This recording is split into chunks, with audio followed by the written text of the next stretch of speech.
हरे राम कृष्ण कृष्ण हरे राम हरे राम राम राम हरे हरे हरे हरे कृष्ण कृष्ण कृष्ण हरे कृष्ण हरे राम हरे राम राम राम हरे हरे हरे कृष्ण कृष्ण कृष्ण हरे हरे राम हरे राम राम राम हरे हरे कृष्ण हरे कृष्ण।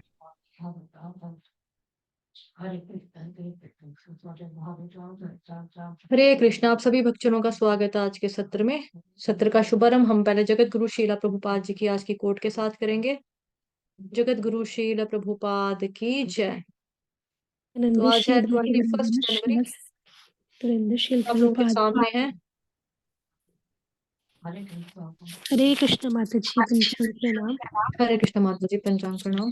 हरे कृष्ण सभी भक्तों को प्रणाम।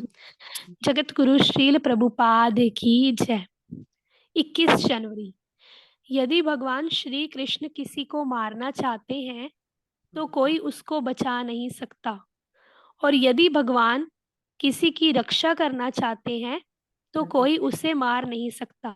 राखे कृष्ण मारे के, मारे कृष्ण राखे के। राखी सैन फ्रांसिस्को 21 जनवरी 1967। श्रील प्रभुपाद की जय। भगवत गीता करेंगे।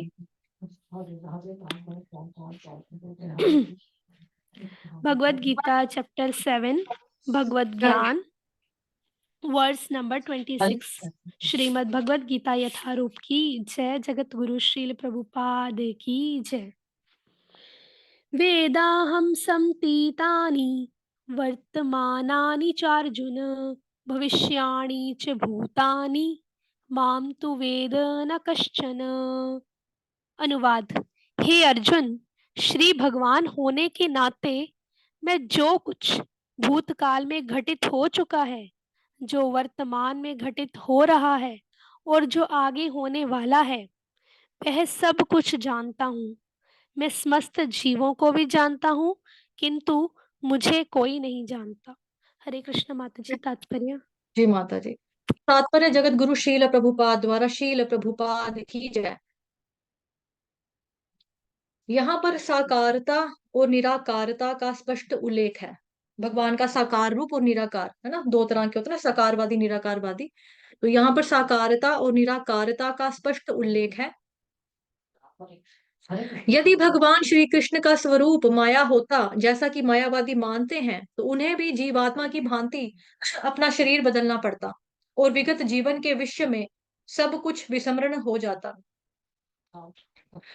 कोई भी भौतिक देहधारी अपने विगत जीवन की स्मृति बनाए नहीं रख पाता, ना ही वह भावी जीवन के विषय में या वर्तमान जीवन की उपलब्धि के विषय में भविष्यवाणी कर सकता है।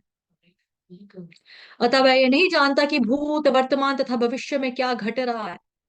भौतिक कल्मश से मुक्त हुए बिना वह ऐसा नहीं कर सकता।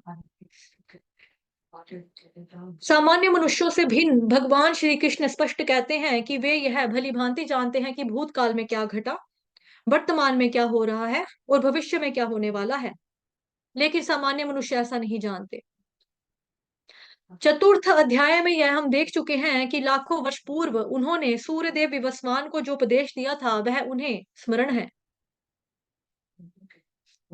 कृष्ण प्रत्येक जीव को जानते हैं क्योंकि वे सबके हृदय में परमात्मा के रूप में स्थित हैं। किंतु अल्पज्ञानी प्रत्येक जीव के हृदय में परमात्मा रूप में स्थित होने के कारण होने तथा श्री कृष्ण के भगवान के रूप में उपस्थित होने रहने पर भी श्री कृष्ण को परम पुरुष के रूप में नहीं जान पाते। भगवान सबके हृदय में परमात्मा के रूप में वास करते हैं, किंतु अल्पज्ञानी व्यक्ति जीव के हृदय में परमात्मा रूप में स्थित होने तथा श्री भगवान के रूप में उपस्थित रहने पर भी श्री कृष्ण को परम पुरुष के रूप में नहीं जान पाते, भले ही वे निर्विशेष ब्रह्म को क्यों ना समझ लेते हों। निस्संदेह श्री कृष्ण का दिव्य शरीर अनश्वर है। वे सूर्य के समान है, सूर्य कभी छिपता नहीं है ना, और माया बादल के समान है। भौतिक जगत में हम सूरज को देखते हैं, बादलों को देखते हैं और विभिन्न नक्षत्र तथा ग्रहों को देखते हैं। तो बेसिकली यहाँ पर उपमा के माध्यम से समझाया जा रहा है। आकाश में बादल इन सबको अल्पकाल के लिए ढक सकता है, किंतु यह आवरण हमारी दृष्टि तक ही सीमित होता है। सूर्य, चंद्रमा तथा तारे सचमुच ढके नहीं होते। इसी प्रकार माया परमेश्वर को आच्छादित नहीं कर सकती। वे अपनी अंतरंगा शक्ति के कारण अल्पज्ञों को दृश्य नहीं होते, जैसा कि इस अध्याय के 3 श्लोक में कहा गया है।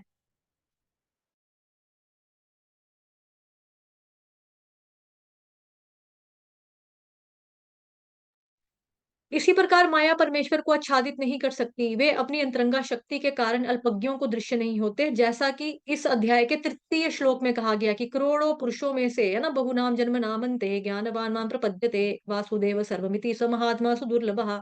जैसा कि इस अध्याय के 3 श्लोक में कहा गया कि करोड़ों पुरुषों में से कुछ ही सिद्ध बनने का प्रयत्न करते हैं, और सहस्त्रों में ऐसे सिद्ध पुरुषों में से कोई एक ही भगवान श्री कृष्ण को समझ पाता है, भले ही कोई निराकार हो या ब्रह्म या अंतर्यामी परमात्मा की अनुभूति के कारण सिद्ध हो ले, किंतु कृष्ण भावनामृत के बिना वह श्री भगवान कृष्ण को समझ ही नहीं सकता।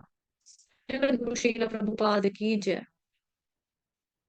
हे अर्जुन, श्री भगवान होने के नाते मैं जो कुछ भी भूतकाल में घटित हो चुका है, जो वर्तमान में घटित हो रहा है और जो आगे होने वाला है, वह मैं सब कुछ जानता हूँ। मैं समस्त जीवों को भी जानता हूँ, और किंतु कोई मुझे नहीं जानता। तो बेसिकली यहाँ पर भगवान बता रहे हैं कि वो कितने खास हैं, कितने अहम हैं, कितने हटके हैं, है ना, कितने अलग हैं, कितने यूनिक हैं, ये भगवान यहाँ पर हमें बता रहे हैं। हालांकि ये जो आपका कठोपनिषद है ना, कठोपनिषद के अंदर एक श्लोक आता है, नित्यो नित्यानाम चेतनश्चेतनानां बहुनाम यो विदधाति कामान तमात्मस्थं येनु पश्यन्ति धीरा सतेषां शांति शाश्वती नेतरेषाम्।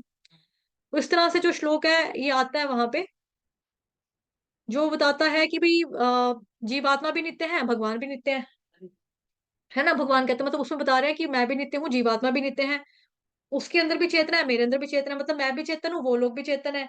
लेकिन खास बात क्या है, भगवान इस श्लोक में कह रहे हैं कि मैं समस्त जीवों को भी जानता हूँ, किंतु मुझे कोई नहीं जानता।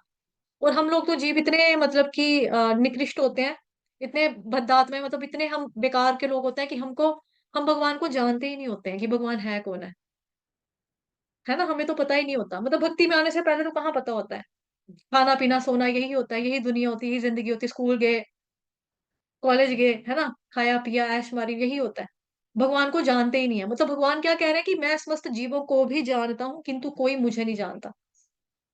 अब नो डाउट यहाँ पर जो भगवान के भक्त हैं वो तो भगवान को जानते ही हैं, लेकिन कंप्लीट नॉलेज जो भगवान की है वो ठीक है, वो भी जानते हैं, लेकिन अब हम पिछले के जन्म में क्या थे, ये सब तो हमें नहीं ज्ञान रहता ना, इसके बारे में हमें भूल जाता है। तो ये बहुत बड़ा डिफरेंस है कि मैं समस्त जीवों को जानता हूँ लेकिन मुझे कोई नहीं जानता। ठीक है। और साथ ही में भगवान जी को क्या पता है, भगवान यहाँ पे बता रहे हैं मेरे को सब कुछ पता है। भगवान होने के नाते मेरे को क्या मालूम है, भूतकाल जो घट चुका है, भूतकाल मतलब पास्ट टेंस में जो हो चुका मेरे को पता है, प्रेजेंट टेंस यानी कि वर्तमान में क्या घट रहा है, घटित हो रहा है, वो भी मैं जानता हूँ, और आगे फ्यूचर में क्या होने वाला है, ठीक है, भविष्य काल में क्या होने वाला है, तो वो भी मैं सब कुछ जानता हूँ। तो भगवान कह रहे हैं कि भी मैं जानता हूँ, और मैं सबको जानता हूँ, सभी जीवों को जानता हूँ, लेकिन कोई मेरे को नहीं जानता।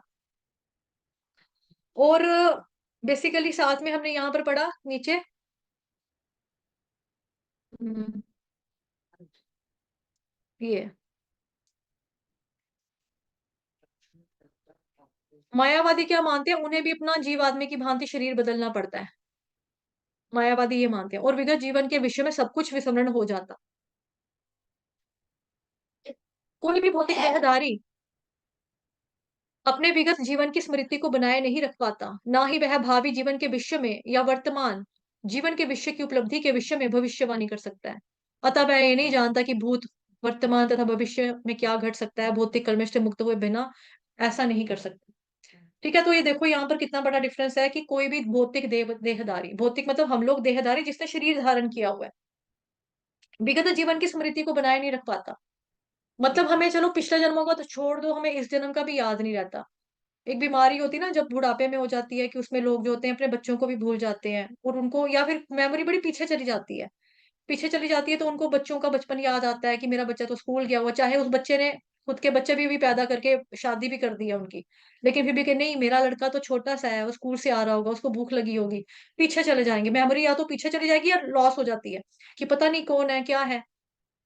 इस तरह से मेरे को याद है, मैं दिल्ली में थी, तो दिल्ली में एक आंटी थे, उनकी उम्र थी 96 साल के थे वो, और उन आंटी की ना मतलब कि बेटी और दामाद थे, मतलब कि दो पता नहीं तीन बेटियां थी, बेटा कोई नहीं था, तो उसमें से एक बेटी ने अपने पास अपनी मम्मा को रखा हुआ था। अब जो उनका दामाद था, जब वो घर में आता था ना, तो मुझे एक दिन लगी, कहने ये देख इसकी ना बीवी भाग गई है, बेचारा, इसको बूढ़ा बाबा आया, इसको कोई रोटी खिला दे। तो वो जो अंकल थे वो हंस रहे थे, कहते हाँ बेटा, इनको याद नहीं रहता ना, इनको भूल जाता है, कोई बात नहीं। तो क्या कह रहे हैं, ये तो बोल रहे हैं कि मेरी बीवी भाग गई, इनको ये नहीं पता कि इनकी लड़की मेरी बीवी और इनकी लड़की ये रही। तो मतलब उनको कुछ भी याद नहीं रहता, वो पता नहीं किसको क्या बना देते हैं, किसको क्या सोच लेते हैं, किसका क्या मतलब निकालते हैं। पुराने रिश्ते जो होते हैं उनको भूल जाते हैं, कुछ एक आधा याद रहता है। कोई बड़ी पुरानी कोई मेमोरी घिसी पिटी से याद आ जाएगी, फिर वहीं पे जाके उनकी मेमोरी रुक जाएगी कि नहीं, मेरे बच्चे की तो एज इतनी है, इतनी है, इतनी है। मतलब हमको इस जीवन में भी हमें अपने जीवन के बारे में भी याद नहीं रह पाता। कल हमने क्या खाया था हमको वो याद नहीं रहता। हमारी मीटिंग थी वो हम भूल गए, आज हमने उसको टाइम दिया था, बुलाया था, हम उससे मिलना भूल गए, हम टाइम पे जाना भूल गए। ओहो मैं तो लेट हो गया, लेट हो गई, कैसे हो गया, है ना। क्योंकि हमें भूल जाती हैं चीजें, हमें बातें भूल जाती हैं। लेकिन भगवान के विश्व में ऐसा नहीं है। और हम लोग जो है, हम लोग अपने वर्तमान जीवन की उपलब्धि के बेसिस के ऊपर ध्यान में रखते हुए हम भविष्यवाणी नहीं कर सकते। जैसे एक मुझे जोक याद आया, एक बार एक आदमी था, तो कोई बात हो रही थी वहां पे, किसी का झगड़ा हुआ, तो शायद वो पंडित ही था। ठीक है, वो पंडित ही था, तो पंडित ने बोला कि भविष्य में ये होगा, इसकी कुंडली में ये लिखा है, ये होगा, ये होगा। मतलब मम्मी लेकर गई थी एक लड़के को, लड़का जो था वो मानता नहीं था इन इन बातों को। तो वो आदमी जो पंडित था वो बोल रहा था, आपका लड़का भविष्य में ऐसा करेगा, वैसा करेगा। वो पंडित को कहता है, ओए छोड़ो मेरी कुंडली, तू बता तेरे साथ भविष्य में क्या होने वाला है, बता, तूने अपना फ्यूचर देख रखा है, तेरे साथ क्या होगा। कहता नहीं, मैं तेरे को अभी थप्पड़ मारूंगा, तूने देखा ही, ये ले जाता है। उसने उसको मारा। तो अपना भविष्य तो तू देख नहीं सकता है, मेरा लगा हुआ देखने, वो भी 15 साल के बाद मैं क्या करूंगा। ये बकवास करते हैं ये लोग। मतलब जिन लोगों की आस्था नहीं होती, जिन जो लोग नास्तिक होते हैं, उस तरह से कर देते हैं कि भाई फ्यूचर में क्या होगा, तुम्हें क्या पता फ्यूचर में क्या होगा। तुम्हें अपना फ्यूचर नहीं पता कि तेरे साथ अगले पल क्या होगा, तू मेरा फ्यूचर क्या दिखा रहा है यहाँ पर बैठ के। तो भगवान कह रहे हैं कि हम लोग नहीं जानते हैं, मतलब जीवात्मा जो ये सब नहीं जानता है, भूतकाल वर्तमान भविष्य काल। हमें बचपन की बातें भूल जाती हैं, अपनी बचपन की शक्ल भूल जाती है। लेकिन जो हमारे मम्मी पापा होते हैं वो बताते हैं, ये देखो ये आपकी फोटो ना, ये मैंने तब खींची थी जब तू 2 दिन की थी, ये तब थी, ये पापा की गोदी में, ये देख दादू की गोदी में, तू 6 महीने का बेबी था, तब तब मैंने खींची थी। फिर हम अपने आप को देखते हैं, अच्छा हम इतने छोटे से हुआ करते थे, हमारे इतनी इतनी उंगलियां थी, इतने इतने हाथ थे। हमको पास्ट का कुछ याद नहीं होता, चाहे इस जीवन का हो, चाहे पिछले के पिछले कुछ पूर्व जन्मों का हो, हमें कुछ याद नहीं रहता। ठीक है, वो आने वाले समय में क्या होगा हमें कहाँ याद रहता है। जो शादी जैसी चीज है, इतना इतनी बड़ी चीज जो होती है शादी, है ना, वो भी इंसान की ऐसे ही भगवान भरोसे चलती है। मेरी एक फ्रेंड थी वो कहती थी, शादी क्या यार, नारियल है, निकला अच्छा निकला तो मेरी किस्मत, हरा निकला तो मेरी किस्मत, सड़ा हुआ निकला तो मेरी किस्मत, क्या करूंगी, बता क्या करूंगी। तो पता नहीं होता, माँ बाप भी कहते हैं ना, हमने कर दिया रिश्ता कर दिया, अब देखो भगवान जी की मर्जी है, भगवान क्या करते हैं। और लड़की की किस्मत है, लड़की की किस्मत है, यही कहते हैं ना माँ बाप जो शादी का कार्ड देने जाते हैं, लड़की की किस्मत है, देखो लड़की की किस्मत है, नसीब अच्छा हो, भगवान करे इसका नसीब अच्छा करे भगवान। क्योंकि नहीं पता किसी को फ्यूचर में क्या होगा, है ना। जैसे दुकानदार के पास हम कपड़ा लेने जाते हैं, सामान लेने जाते हैं, उनकी शक्लें पहले बड़ी अच्छी होती हैं, जब आप चेंज करने या एक्सचेंज करने जाओगे तो उनकी शक्लें अजीब हो जाती हैं। है ना, होता ना ये। तो हमें भविष्य में क्या होगा, हमें क्या पता कि इनका कपड़ा अच्छा निकलेगा नहीं निकलेगा, उनको भी क्या पता। तो इस तरह से ये चीजें पास्ट प्रेजेंट फ्यूचर, चाहे आप किसी भी लेवल से देख लो, किसी भी एंगल से देख लो, घुमाकर फिराकर, ऐसे ऐसे करके, पास्ट प्रेजेंट फ्यूचर हम लोग नहीं जानते, किसी भी वे में नहीं जानते, किसी भी रूप में नहीं जानते। लेकिन भगवान वो सबका जानते हैं, वो सबके बारे में जानते हैं। ठीक है, ये बहुत बड़ा मेजर डिफरेंस है। और ये बात भगवान यहाँ पे बता रहे हैं कि भी मैं तो सबके हृदय में वास करता हूँ। यहाँ पे भी पढ़ा था ना हमने, भगवान सबके हृदय में वास करते हैं। इसके बहुत सारे श्लोक हैं, सेकंड चैप्टर में भी था, ठीक है, जहाँ पे भगवान बता रहे हैं कि आत्मा परमात्मा कहाँ पे रहता है। 10 चैप्टर में भी है कि मैं हृदय में वास करता हूँ। 15 चैप्टर का श्लोक तो आप सबको अच्छे से लर्न है। 15 चैप्टर का 15 नंबर का श्लोक, सर्वस्य चाहं हृदि सन्निविष्टो मत्तः स्मृतिर्ज्ञानमपोहनै च वेदैश्च सर्वैरहमेव वेद्यो वेदांत कृद्वेद विदेव चाहम। वहां पे तो भगवान साफ बता रहे हैं, मतलब ये तो आपको लर्न है ना, भगवान गीता में हर जगह बार बार जगह जगह बताते हैं कि भाई मैं हृदय में वास करता हूँ, परमात्मा रूप में वास करता हूँ। तो मैं देखता हूँ सब कुछ, ऐसा नहीं है कि मतलब कि आपको लगेगा भगवान अपने घर में बैठे हैं, गोलोक वृंदावन में धाम में बैठे हैं।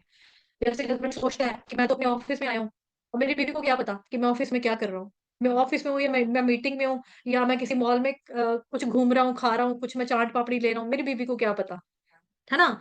इंसान तो ये सोचता है। लेकिन हम भी ऐसा ही सोचते हैं ना, भगवान तो अपने गोलोक वृंदावन धाम में बैठे हैं, वो हमको थोड़ी ना देख रहे हैं।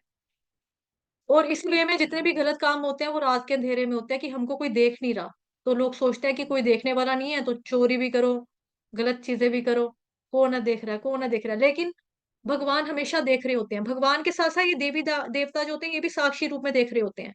क्यों बोला जाता है कि पानी में कभी भी आपको ऐसे नहीं जाना, बिना निर्वस्त्र होके नहीं जाना? क्यों आपको कम से कम अंडरगारमेंट्स पहन के रखने हैं? क्योंकि जल देवता है, ये देखते हैं, ये साक्षी हैं। अग्नि देवता है, अग्नि को जूठा नहीं फेंकते। जैसे कई लोग मैंने देखा है, लोहड़ी लोहड़ी का त्योहार होता है ना, लोहड़ी के त्योहार में खाना वो खाते हैं, मूंगफली पहले सूची तो डालते हैं, रेवड़ियां, गज्जक, मूंगफली, चिड़बड़े इत्यादि डालें। उसके बाद कई लोग क्या करते हैं, मुंह से मूंगफली टुकते हैं, मतलब देखो क्या कहते हैं, मुंह से मूंगफली को छीलते हैं और उसके बाद उसके छिलके जो होते हैं वो ऐसे करके गुट्ठे डाल देते हैं अग्नि में। तो अग्नि तो देवता है, वो साक्षी है।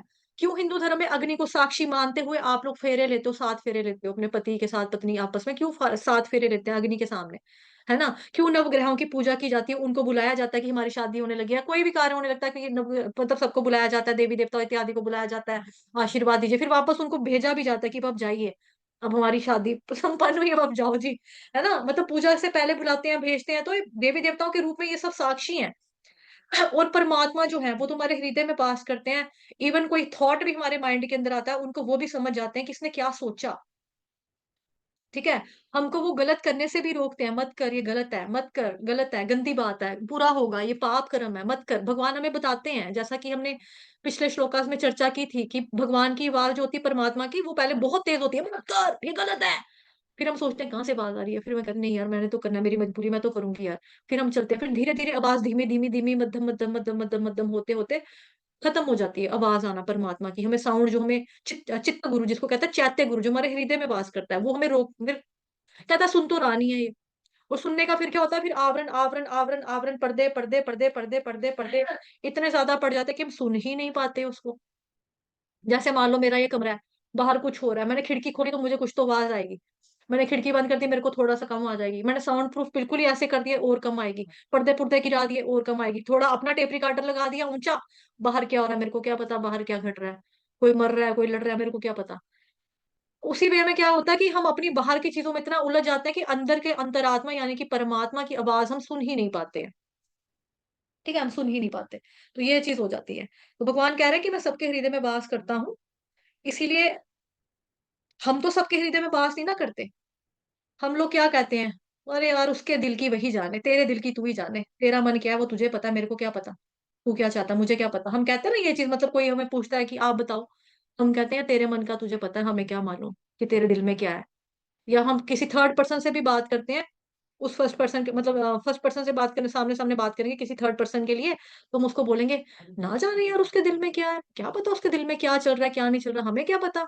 मुंह में कुछ होता है आजकल तो, दुनिया ही ऐसी है, मुंह में कुछ तो अंदर कुछ, क्या पता उसके दिल के अंदर क्या चल रहा है यार, हमें क्या पता उसके मन में क्या है। कहते हैं ना हम लोग ऐसे यूजली मतलब बात करते करते, तो हम किसी के हृदय की बात नहीं जान पाते क्योंकि हम उसके हृदय के अंदर वास थोड़ी ना करते हैं। हम हृदय के अंदर वास नहीं करते उसके।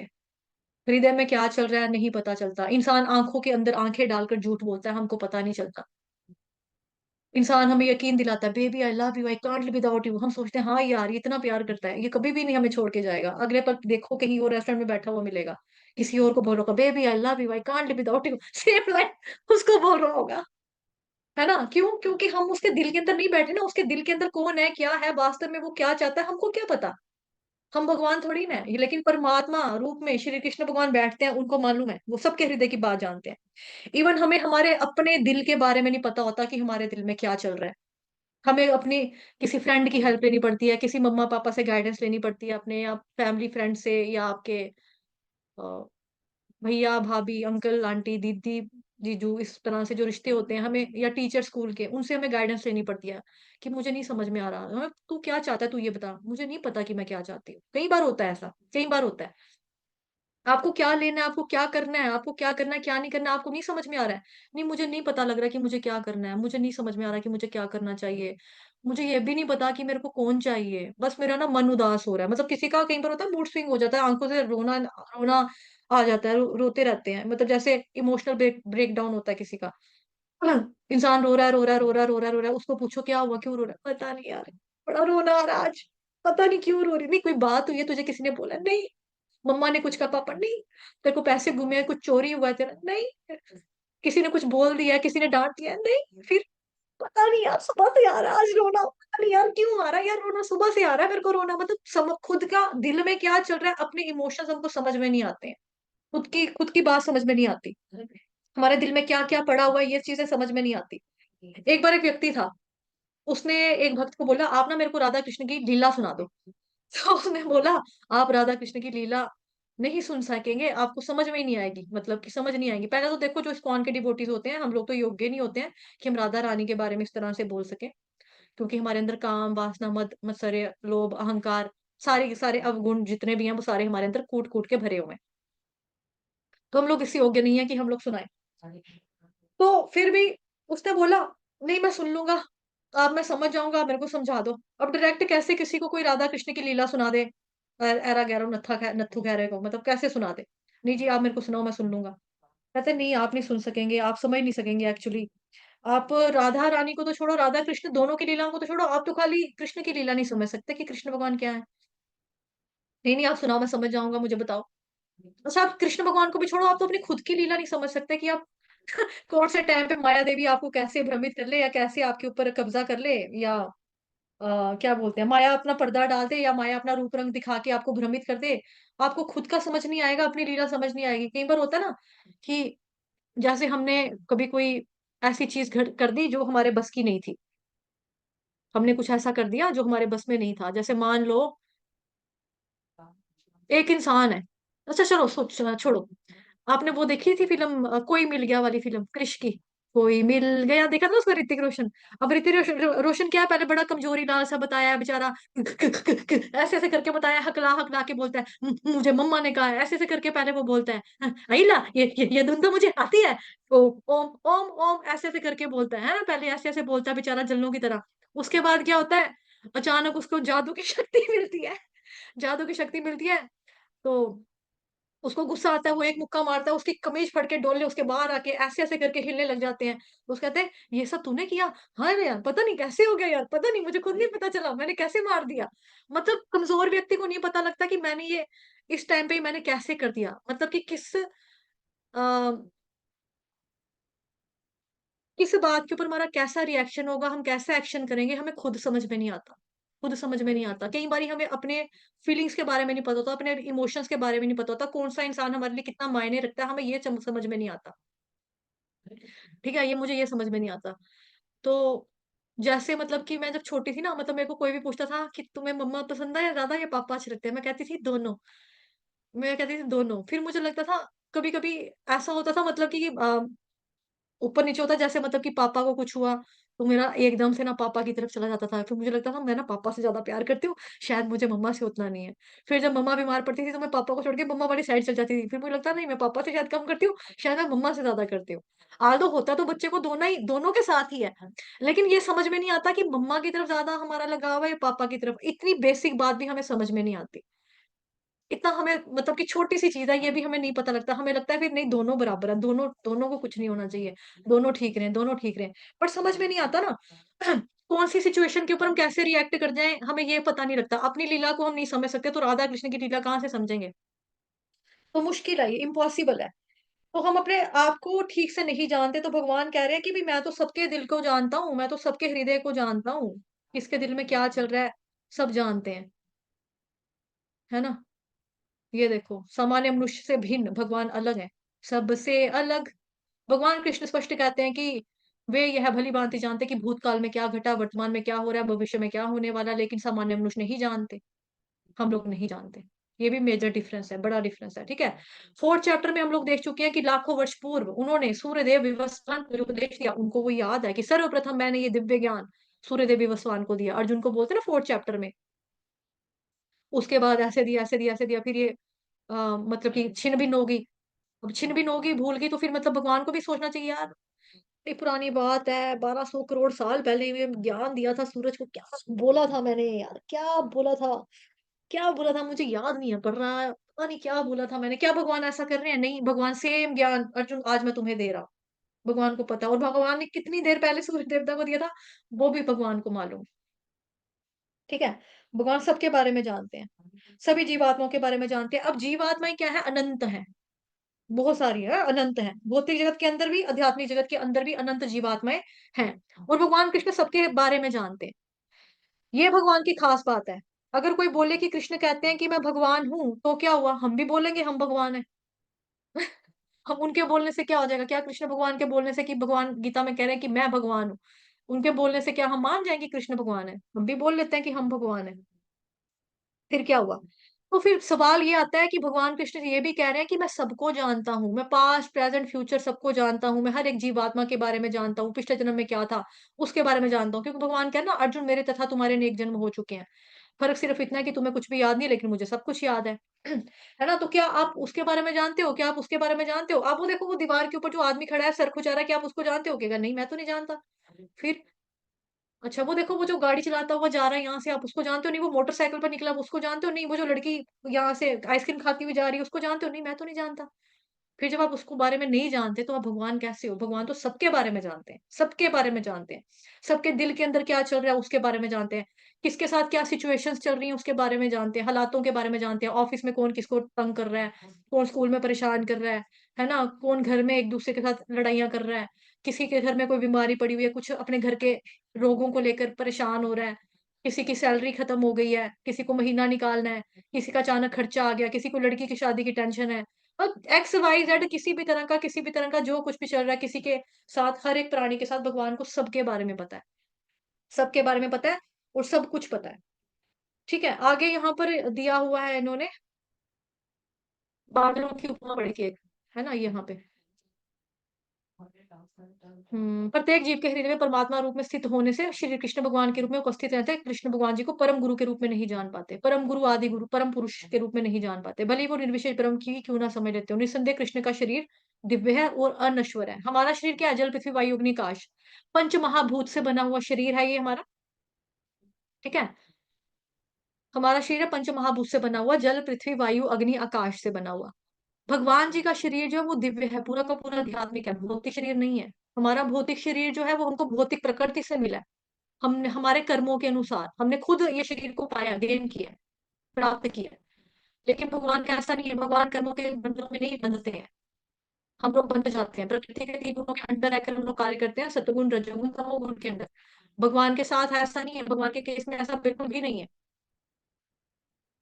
ठीक है? उनके केस में बिल्कुल भी ऐसा नहीं है। फिर भगवान जो है वो नित्य है, उस वे में। हम लोग भी नित्य हैं, बिकॉज़ आत्मा जो है नित्य है। ठीक है? अब यहाँ पे एग्ज़ाम्पल आ रही है, सॉरी, उपमा, उदाहरण आ रहा है कि वे सूर्य के समान है, और माया बादल के समान है। भौतिक जगत में हम सूरज देखते हैं, तो बादलों को देखते हैं, और विभिन्न नक्षत्र तथा ग्रहों को देखते हैं। आकाश में बादल इन सबको अल्पकाल के लिए ढक सकता है। किंतु यह आवरण हमारी दृष्टि तक ही सीमित होता है। सूर्य, चंद्रमा तथा तारे सचमुच नहीं ढके ढके जा सकते। इसी तरह से परमेश्वर, जो ये माया देवी है, परमेश्वर को ढक नहीं सकती, आच्छादित नहीं कर सकती। ठीक है? तो यहाँ पर यही बताया जा रहा है कि जैसे बादल जो होता है वो सूरज से जन्म लेता है। सूर्य ही बादल को बनाता है, और फिर बादल से सूरज ही जन्मा, वही सूरज के सामने आ जाता है, और उस कारण सूर्य को व्यक्ति देख नहीं पाता। होता क्या है ना, कि मतलब आपको पता ही है, आप लोगों ने वीडियोज़ में भी देखा होगा, पढ़ा भी है हम लोगों ने साइंस में, कि धूप क्या करती है, जो सूरज होता है पहले वो पानी में, मतलब कि मैंने देखा हुआ है, जाती है, पहले पानी भरती है, पानी भर के ऊपर लेके आती है, बादल बनाती है, बादलों के अंदर पानी भर जाता है, ठीक है? बादलों के अंदर पानी भरता है। अब जब समुद्रों से ये पानी खींचता है धूप, मतलब नमकीन या खारी होती है, ऊपर ले जाती है, उसके बाद वर्षा होती है। वर्षा रूप में जब ये बारिश होती है, तो बारिश कैसी होती है? मीठी होती है। लेकिन कई बारी क्या होता है, अपनी मुद्दे पे, अपनी एग्ज़ाम्पल पे आते हैं, कि ये जो बादल होते हैं, बादल के पीछे सूरज है ना? सूरज या चाँद जब भी होते हैं, उसके आगे आगे बादल आ जाते हैं, तो हमको लगता है आज धूप नहीं चढ़ेगी, आज तो सूरज ही नहीं है, आज तो ऐसे ही होगा, आज तो बादल-बादल हैं, ठीक है? आज सूरज है ही नहीं है। लेकिन बादलों के पीछे सूरज होता है, रियल में होता है, वो कभी जाता ही नहीं है। सूर्य, चंद्रमा, तारे कभी नहीं खत्म होते हैं हमेशा। लेकिन हम लोग नहीं देख पाते हैं, हम लोग नहीं देख पाते हैं। तो इस तरह से ये जो होते हैं, मतलब सूरज चांद जो होते हैं, वो होता है, मतलब ये हमेशा ही होता है, लेकिन हमारे व्यक्ति की दृष्टि उस बादल की वजह से ढक जाती है। मतलब हम बादलों की वजह से हम देख नहीं पाते। सूरज जो होता है वो बादल से बहुत बड़ा होता है। बादल एक शहर के जितना भी बड़ा नहीं होता, ठीक है। कभी कभी एक बादल एक शहर में बरसता है तो दूसरे शहर, मतलब कि शहरों की बात छोड़ो, मैंने तो ये भी देखा कि जैसे हमारे घर में बारिश हो रही है तो साथ वालों का घर बिल्कुल सूखा पड़ा हुआ है। मतलब जिस साइड पे बादल होगा उधर ही बारिश हो रही है ऐसे, और साथ वाला अगर यहाँ पे है उधर सूखा है। हमारी दीवारें गीली हैं, उनकी सूखी हो रही है, फिर उनके घर में बारिश हो रही है, हमारा सूखा है। मैंने तो ये भी देखा है। कहते हैं ना, ईश्वर की माया कभी धूप कभी छाया। ईश्वर की माया कभी धूप कभी छाया। हरे कृष्णा प्रीति माता जी, उसका मतलब होता है भगवान जी की आंतरिक शक्ति, आध्यात्मिक शक्ति, श्रीमती राधिका रानी, ठीक है। ये ये होता है इसका मतलब। तो कहते हैं हम ईश्वर की माया कहीं धूप कभी छाया। अपने ही घर में मैंने ये चीजें देखी हैं, आप लोगों ने भी देखी होंगी कि एक साइड पे धूप चढ़ी है, एक साइड पे बारिश हो रही है, ठीक है, और बीच में इंद्रधनुष भी निकला हुआ है, तो पता नहीं लग रहा कि बारिश है धूप है छाया क्या, कैसा मौसम है ये, है ना, समझ नहीं आता। तो इस तरह से होता है कि, तो बादल छोटा सा है, वो बादल व्यक्ति की दृष्टि को ढक देता है, तो सूरज नहीं दिखता। वैसे ही भगवान की शक्ति से क्या होता है, माया, माया का आवरण पैदा होता है, भगवान की शक्ति से ही होता है। माया का आवरण पैदा होता है, और वो आवरण व्यक्ति की दृष्टि से भगवान जी को ढक देती है, भगवान को कर देती है, और व्यक्ति जो होता है भगवान को वो देख नहीं पाता। इसका मतलब ये नहीं कि भगवान कवर हो गए हैं, भगवान ढक गए हैं, भगवान वहीं पे हैं, भगवान है। जैसे जो हमने कल श्लोक पढ़ा था ईशोपनिषद का, 2-3 दिन से लगातार चर्चा हो रही है उस श्लोका के ऊपर, कि भाई उसमें क्या बताया है कि ये जो आपका हाँ, जैसे उसमें मैंने आपको एग्जांपल दिया था कि ये नहीं है कि जब कोई व्यक्ति गाड़ी चलाता है अंधेरे में, अंधेरे में कोई व्यक्ति गाड़ी चलाता है, और आप जो हो, आप वहां पे जा रहे हो, आपका सड़क के ऊपर आप चल रहे हो, सड़क के ऊपर चलने से क्या होगा, जब आपकी आंखों में रोशनी पड़ेगी तो आप ऐसे ऐसे कर लोगे कि दिख नहीं रहा। लाइट आंखों में पड़ेगी तो किसको नजर आएगा, नहीं दिखेगा ना।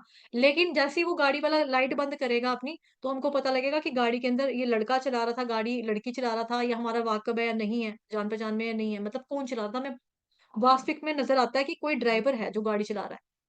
अदरवाइज लाइटों का लिशकारा इतनी तेज आंखों में पड़ता है कि हमें नजर आता है, हमें पता नहीं लगता। लेकिन ड्राइवर होता है वहां पे, ड्राइवर हो रहा है तभी तो वो गाड़ी चल रही थी, ड्राइवर तो था वहां पे। ऐसे ही जो आपका श्लोक है इसका जो ग्रंथ हमने श्री ईशोपनिषद का मंत्र नंबर 15, हिरण्यमयेन पात्रेण सत्यस्या पिहितं मुखं तत्त्वं पूषन् पावृणु सत्य धर्माय दृष्टये। कि उसमें जो भक्त होता है वो क्या भगवान जी से दरखास्त कर रहा है, क्या फरियाद कर रहा है कि हे भगवान, हे समस्त जीवों के पालक, आपका असली मुखमंडल तो आपके चमचमाते तेज से ढका हुआ है। आपका असली मुखमंडल तो आपके चमचमाते हुए तेज से ढका हुआ है। कृपा करके इस आवरण को हटा दो, इस पर्दे को हटा लो, और अपने शुद्ध भक्त को अपना दर्शन दो। तो जिस तरह से सूरज जो है वहां पे ऑलरेडी होता है, प्रेजेंट होता है, सूरज हमेशा ही रहता है, लेकिन बादलों की वजह से हम देख नहीं पाते। ऐसे ही भगवान जी का मुखमंडल रियल वाला है, फेस भगवान जी का है, लेकिन उनके चमचमाते तेज, जो आध्यात्मिक बॉडी का खुद का ही उनका प्रकाश है, वो इतना ज्यादा ज्वालमान है, इतना ज्यादा चमकने वाला है कि उसकी वजह से हम भगवान जी का दीदार नहीं कर सकते, भगवान जी का दर्शन नहीं कर पाते। कौन से लोग नहीं कर पाते? जो ब्रह्म ज्योति वाले हैं, उन लोगों को इस तरह से नहीं होता, ठीक है। तो ये हमने पढ़ा था।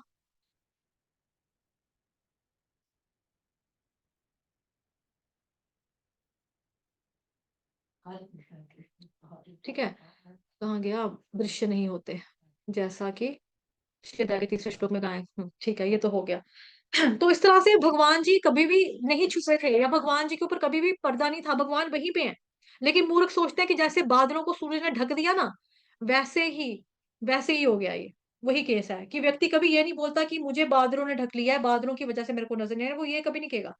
वो ये सोचता है कि उसको नहीं समझ में आता, मतलब यही सोचेगा कि मेरी दृष्टि पर माया है। वो भगवान के कार्य को देखता है तो कहता है भगवान माया में आ गए, ठीक है, अपने दोष को नहीं देख पाता। कृष्ण भगवान के अंदर दोष दिखाई देता है कि भगवान हमको नजर नहीं आ रहे, कहाँ है भगवान, कहाँ है भगवान, दिखा तूने आज तक भगवान। जैसे मैंने आपको कल भी एक स्कूल का एग्जाम्पल दिया था कि एक टीचर है, वो नास्तिक टीचर है, वो बच्चों को पूछता है कौन कौन है जो आप में से भगवान में विश्वास रखता है। तो एक बच्चा हाथ उठाता है, सर मैं विश्वास रखता हूँ भगवान में। तूने कभी भगवान को देखा है, कभी सुना है, कभी छुआ है? नो सर, बैठ जा नीचे, पागल ना हो, तो भगवान को देखा है ना। तो इस तरह से मायावादी भी होते हैं, ये भी ऐसे ही दिमाग खराब करते हैं। निराकारवादी मायावादी क्या कहेंगे, भगवान दिखाई दे रहा है, सुनाई दे रहा है, मैं आपको छू सकता हूँ, मैं आपको हाथ लगा सकता हूँ, है ना, टच कर सकते हैं एक दूसरे को। क्यों कर सकते हैं? क्योंकि आप हमारे सामने, हम आपको देख सकते हैं इसलिए। तो जो नहीं दिखता है वो नहीं होता है। अगर वो होते तो हमको दिखाई क्यों ना देते, हमें दिखाई देते ना। अब नहीं दिखाई दे रहे तो दैट मीन्स नहीं है। उसका कल मैंने आपको बताया था कि अगर आप मुझे अपना दिमाग दिखा दो, अगर दिमाग या बुद्धि खोल के नहीं दिखा सकते तो इसका मतलब आपके अंदर दिमाग नहीं है ना। टिट फॉर टैट हो गए यहाँ पे। नहीं है तो फिर नहीं है।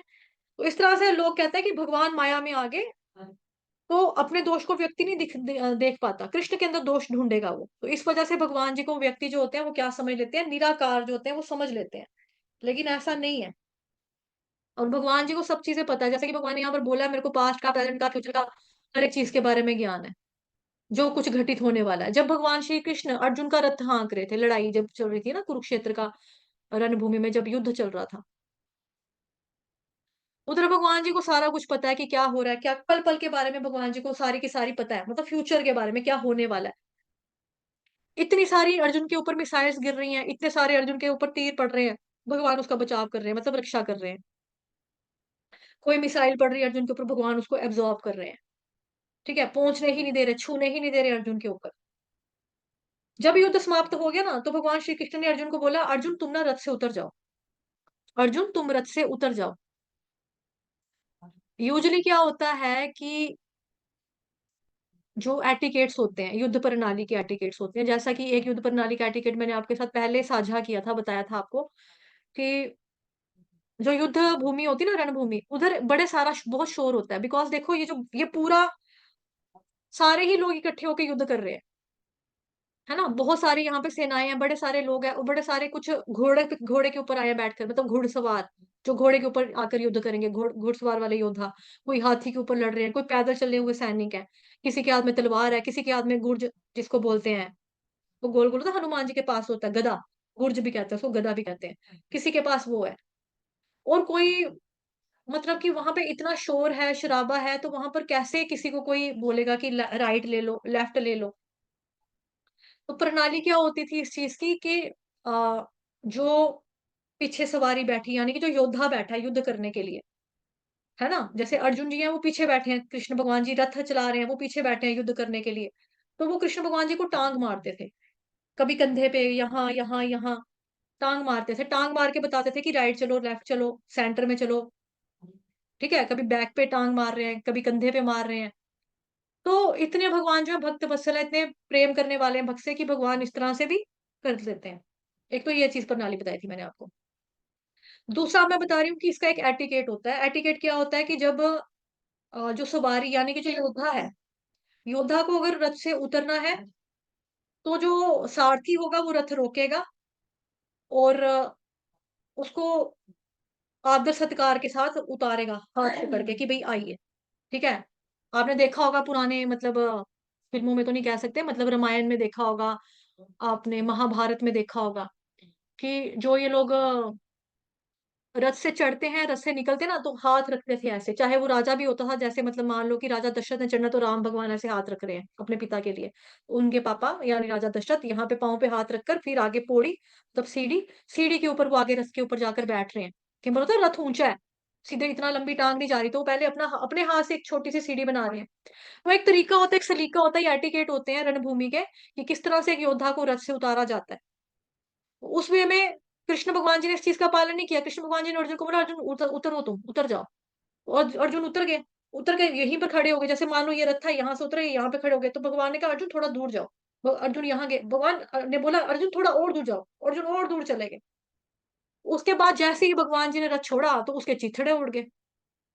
क्यों? क्योंकि भगवान पास्ट प्रेजेंट फ्यूचर, भगवान को पता ना कि कैसे हो रहा है, क्या हो रहा है। है ना? तो इस तरह से भगवान को मालूम है कि मतलब अर्जुन के ऊपर एक-एक चीज़ें आके अटैक कर रही हैं, एक के बाद एक मिसाइल आकर उसके ऊपर अटैक कर रही है। अगर वो होता, अगर मतलब भगवान नहीं होते या भगवान रक्षा नहीं कर रहे होते, भगवान को पता नहीं होता कि कैसे मेरे को बचाव करना है। जैसे आप लोगों ने देखा है कि जब हम बसेस में जाते हैं ना, ट्रैवल करते हैं, तो वहाँ पे लिखा होता है कि अ, सवारी की जान ड्राइवर के हाथ में, कुछ ऐसा लिखा होता है ना, अ, सवारी की जान ड्राइवर के हाथ में। तो उसी तरह से देखो कि अर्जुन जो है वो रथ पे है, सवारी बन के बैठे हैं, योद्धा है, ठीक है? कृष्ण भगवान उसका रथांक ने ड्राइवर की तरह एक।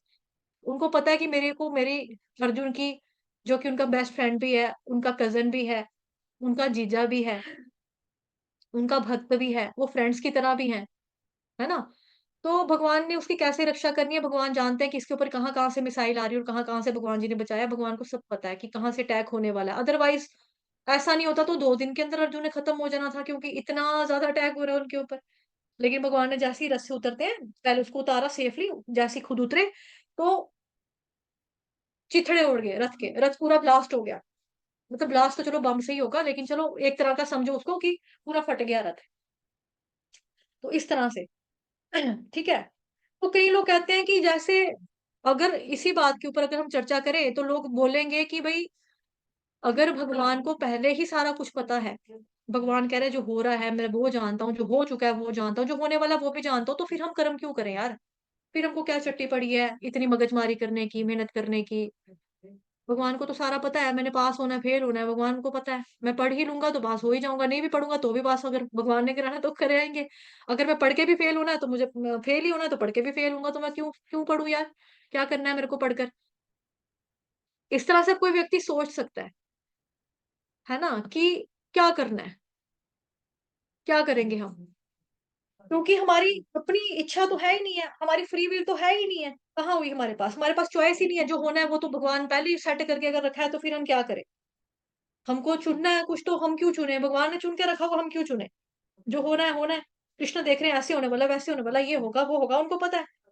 तो ऐसा नहीं है कि हमारे पास कोई चॉइस नहीं है। अभी थोड़ी-सी धीरे बोलना, थोड़ा-सा। 1 मिनट होल्ड करना।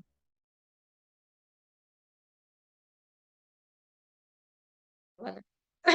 तो व्यक्ति सोचेगा कि हमारी अपनी चॉइस कहाँ पे है, लेकिन ऐसा नहीं है कि चॉइस नहीं है हमारे पास। ठीक है? ऐसा नहीं होता। अब इसको भौतिक जगत की एग्ज़ाम्पल से समझेंगे, जो आजकल हमारे पास टेक्नोलॉजी है, जिसका हम भरपूर इस्तेमाल करते हैं, उसके माध्यम से इसको समझेंगे। मैं थोड़ा-सा धीरे-धीरे समझाऊँगी अब। देखो, जैसे जो कृष्ण भगवान की स्क्रिप्ट होती है ना, ये डायनामिक स्क्रिप्ट है।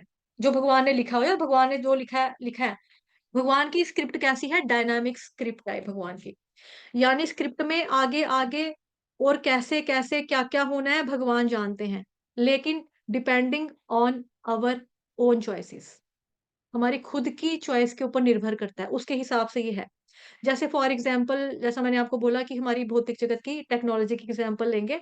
जैसे हम लोग कहीं पे ट्रैवल पे जाते हैं, हमको रास्ता नहीं पता, हम लोग किसी से लोकेशन माँग लेते हैं, या जिसको बोलते हैं ना जीपीएस, जीपीएस।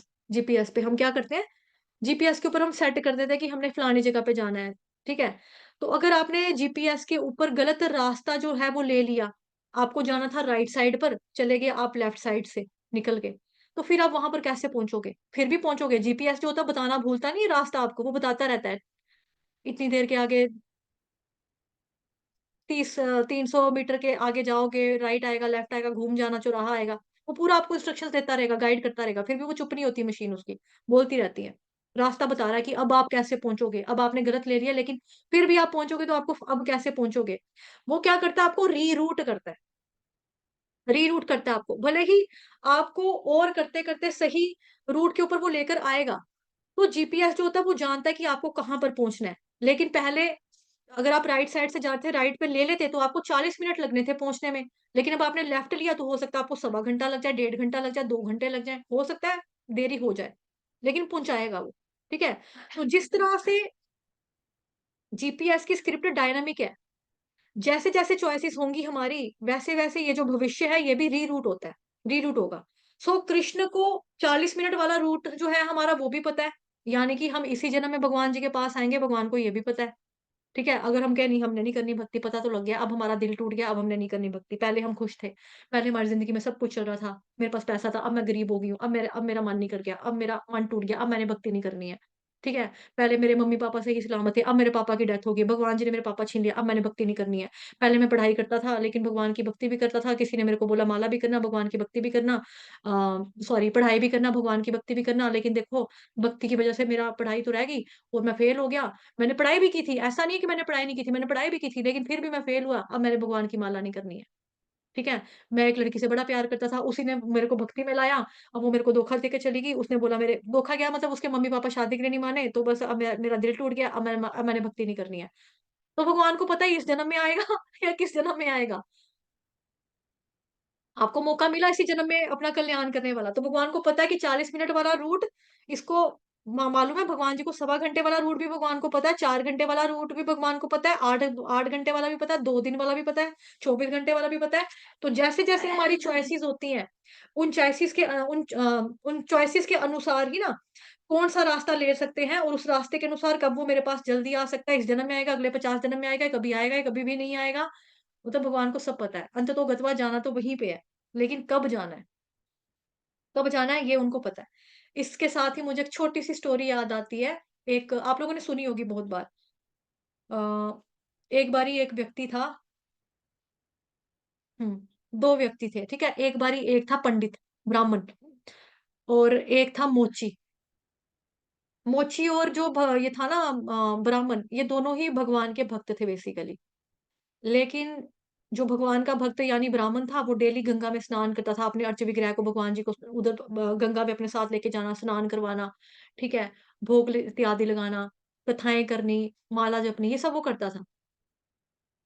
और दूसरी तरफ जो मोची था ना, वो गंदा-गंदा सा, मैला-मैला सा रहता था बिकॉज़ वो उसको लगता था कि मतलब मैं दुकान छोड़ के जाऊँगा गंगा स्नान करने क्योंकि वो गंगा सामने थी उनके और वहाँ पे वो पेड़ के नीचे अपना वो क्या बोलते हैं, बूट पॉलिश की जो मशीन टाइप होती है, जो उनका जो डब्बा सा होता है ना, वो लेकर वो बैठा होता मतलब अपनी दुकान खोल के ऑफ़िस नीचे रखी होती थी बिठा के बैठा होता था। तो इस वज़ह से वो कभी ना गंगा में स्नान करने नहीं जा पाता था इस तरीके से। और भगवान का जो उतना नाम भी मतलब कि प्रॉपर वे में पूरा तरीके से नहीं ले पाता था, उसको भी कई बार लगता था कि मैं अच्छे से नहाए, लेकिन उसका चिंतन जो था हमेशा भगवान की तरफ रहता था, मन हमेशा भगवान की तरफ रहता था। ऐसे ही वहाँ पे नारद मुनि एक बार आते हैं भ्रमण करने के लिए, नारायण, नारायण। तो जो मोची होता है ना, वो कहता है हरे कृष्णा, नारद मुनि जी हरे कृष्णा। तो धन्य है भाग हमारे आपके दर्शन किए। वो जो ब्राह्मण होता है वो भी आता है कि नारद मुनि जी नमस्कार, नमस्कार। तो नारद मुनि को बोलते हैं कि वो आप दोनों बोलते हैं आप तो भगवान जी के पास जाते होंगे? वो कहते हैं हाँ, क्योंकि नारद मुनि को वरदान है ना, वो तो कहीं पर भी भ्रमण कर सकते हैं। भगवान जी के पास कभी भी चले जा सकते हो मतलब कि। तो उनको अनुमति है। तो उन्होंने बोला कि भई आप तो कभी भी भगवान के दर्शन कर लेते हो, आप कितने लकी हो? कहते हैं हाँ। आप जाते हो भगवान के पास मिलने जाते हो भगवान जी के घर में? कहते हैं हाँ, मैं तो जाता रहता हूँ। कहते हैं ठीक है, हमारा भी उनको हरे कृष्ण कहना, हमारी तरफ से भी भगवान को दंडवत प्रणाम करना। नारद मुनि कहते हैं कोई बात नहीं कर दूँगा। कहते हैं अच्छा चलो ठीक है। तो एक बारी वो जाते हैं तो कहते हैं कि अब आप भगवान के पास मिलते रहते हो, आप प्लीज़ भगवान जी से हमारे बारे में पूछो ना। वो कहते हैं, "हाँ, बताओ क्या पूछना है?" कहते हैं, "आप भगवान जी से पूछना।" मोची भी यही कहता है और जो होता है आपका ब्राह्मण वो भी यही कहता है। दोनों यही कहते हैं, "आप भगवान जी के पास जाएँगे, उनको पूछना कि हमने कब भगवत धाम में आना है? कब हमको जन्म 84 लाख से मुक्ति मिलेगी? हमने कब भगवत धाम में आना है?" मोची कहता है, "मेरे लिए भी पूछ लेना।" तो ब्राह्मण कहता है, "आप मेरे लिए भी पूछ लेना।" भगवान कहते हैं, "ठीक है।" वो सॉरी नारद मुनि कहते हैं, "ठीक है।" तो नारद मुनि भगवान जी के पास जाते हैं। अब नारद मुनि के बीच में जाकर और जो भगवान जी होते हैं, वहाँ पर उनके बीच में आपस में एक संवाद होता है। ठीक है? और भगवान जो होते हैं नारद मुनि को बोल देते हैं कि तूने वहाँ पर जाके ये चीज़ बोलनी है, ठीक? तो वो कहते हैं ठीक है। अभी मैं सस्पेंस है ना थोड़ा-सा मैं बताती हूँ स्टोरी में फिर क्या होता है। वो कहते हैं ठीक है, उनका आपस में सेटिंग होती है, वो कहते हैं हाँ, चलो ठीक है। वो नीचे आ जाते हैं वापस धरती के ऊपर। फिर उनका आदर-सत्कार "ओह! नारद मुनि जी हरि बोल आ गए आप हाँ, आपको हमने एक काम बोला था। हाँ, हाँ, बिल्कुल बोला था मुझे याद है। आपने क्या किया? हाँ, हाँ, मैंने किया काम। तो फिर बताइए कि भगवान जो थे, भगवान वहाँ पे क्या कर रहे थे? कहते हैं कि अ, भगवान हाँ, वहाँ पे मिलकर आया हूँ भगवान को। अच्छा आपने हमारे बारे में तो पूछा होगा ना कि हमें कितने साल लगेंगे भगवान के पास भगवत धाम में जाने के? तो नारद मुनि कहते हैं ये तुम जो मोची है ना, मोची को भगवान ने बोला कि मोची तो इसी जन्म में आ जाएगा। ये मोची का आखिरी जन्म है और इसी जन्म में मोची जो है वो मेरे पास आ जाएगा। उसके बाद इसका कोई भी जन्म नहीं होगा ना। तद्भासते सूर्यो ना शशांको न पावका यद गतवा न निवर्तन्ते तद्धाम परमम मम। उसके बाद इसका जन्म नहीं होगा। और फिर जो ब्राह्मण होता है वो कहता है, अच्छा तो मेरे बारे में पूछा? कहते हैं हाँ, इसको और 50 जन्म लग जाएंगे। वो कहता है आप उल्टा बोल रहे हो क्या? क्या कर रहे हो आप? मुझे लगता है आप उल्टा बोल रहे हो। इसको 50 जन्म लगने होंगे। ये तो मोची है, ये तो कहाँ भगवान जी की सेवा कर रहा है। ये तो पेड़ के नीचे बैठ के जूतियां लोगों की गंडता रहता है बैठ के, मतलब कि सीता रहता है बैठ के। इसको कहाँ से भगवान मिलेंगे इसी जन्म में? और मेरे को देखो, मेरे दिन की शुरुआत ही भगवान के नाम से, भक्ति से होती है। सारा कुछ मैं भगवान की इतनी सेवा करता हूँ, खिलाता हूँ, भगवान जी को भोग लगाता हूँ, मिलाता हूँ, वस्त्र चेंज करता हूँ, सब कुछ भगवान का लिए मैं करता हूँ, माला करता हूँ, कथाएं करता हूँ, श्रवण करता हूँ। ये क्या कर रहा है? इसको इसी जन्म में भेज देंगे और मेरे को इतने जन्म में लग जाएंगे, ये कैसे हो गया? कहते हैं ऐसा ही है, भगवान जी ने मुझे यही बोला है, ये इसी जन्म में जाएगा और तुम 50 जन्म के बाद जाओगे।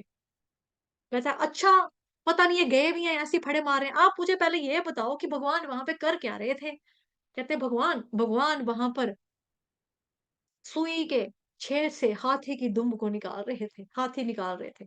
और दुम्ब जो थी वो निकल गई थी, अब बस हाथी की सिर्फ पूरा हिस्सा निकल चुका है, बस हाथी की एक सूंड ही बची हुई है, बाकी तो पूरा हाथी निकाल दिया हो भगवान ने। ए लो जी, इतनी फड़े मारते हैं, तभी मैं बोलूं इनसे गलती हुई है, इन्होंने पता नहीं क्या कर लिया, क्या सस्ता नशा करके आए हैं कुछ, ये पता नहीं आज कैसे बोल रहे हैं ये हमको। हाँ, मैं 50 जन्म के बाद जाऊंगा और ये मोची इसी जन्म में निकल जाएगा, ये कभी नहीं होने वाला। अभी लग गया ना मेरे को पता सच का। ये देखो कितनी बड़ी फड़ मार रहे हैं यहाँ पे, कितना बड़ा फेंक रहे हैं ये कि भगवान हाथी निकाल रहे हैं। कहाँ से निकाल रहे हैं? सुई की इतनी इतनी सी नोक से हाथी भी निकलता है। अरे उल्लू जाके किसी और को बनाओ नारद मुनि जी, नहीं जाना था, नहीं हमारा काम करना था तो आप सीधे सीधे बोल देते, क्यों आपने ऐसे बोल दिया? लेकिन इस तरह से मजाक भी करना आप जैसे शुद्ध भक्त को शोभा नहीं देता। हाँ नारद मुनि जी। तो नारद मुनि ने कहा, दूसरी तरफ भगवान जी का जो दूसरा भक्त था वहां पे, यानी कि मोची, उसकी तरफ नारद मुनि ने देखा। और जैसे ही उस व्यक्ति ने सुना, मोची ने सुना कि है भगवान जी जो है वो सुई की नोक में से हाथी निकाल रहे हो, कहते हरि बोल, ये केवल मेरे भगवान ही कर सकते हैं, भगवान के अलावा और कोई नहीं कर सकता। हरि बोल, मेरे भगवान कितने मान, मेरे भगवान कितने मान, वाह वाह, मजा आ गया, मजा आ गया। वो ऐसे करने लगा। तो नारद मुनि कहते हैं यही फर्क है, तुम्हें भगवान जी के ऊपर डाउट है, तुम भले ही भक्ति कर रहे हो लेकिन तुम्हें भगवान पे शक है। ये भले ही भक्ति नहीं कर रहा, इसका चिंतन में भगवान रहते हैं, जितना इस बेचारे से हो पाता है उतना ये करता है। जैसे कोई भक्त आ जाता है, उसकी चप्पल ये 2 आने में मतलब कि 2 रुपए या मान लो रेट है, ये 1 पैसे में ठीक कर देगा, या लेगा ही नहीं दान दक्षिणा, कि भगवान का भक्त है, भगवान का भक्त है। इसके मन में इस तरह से भगवान का चिंतन रहता है।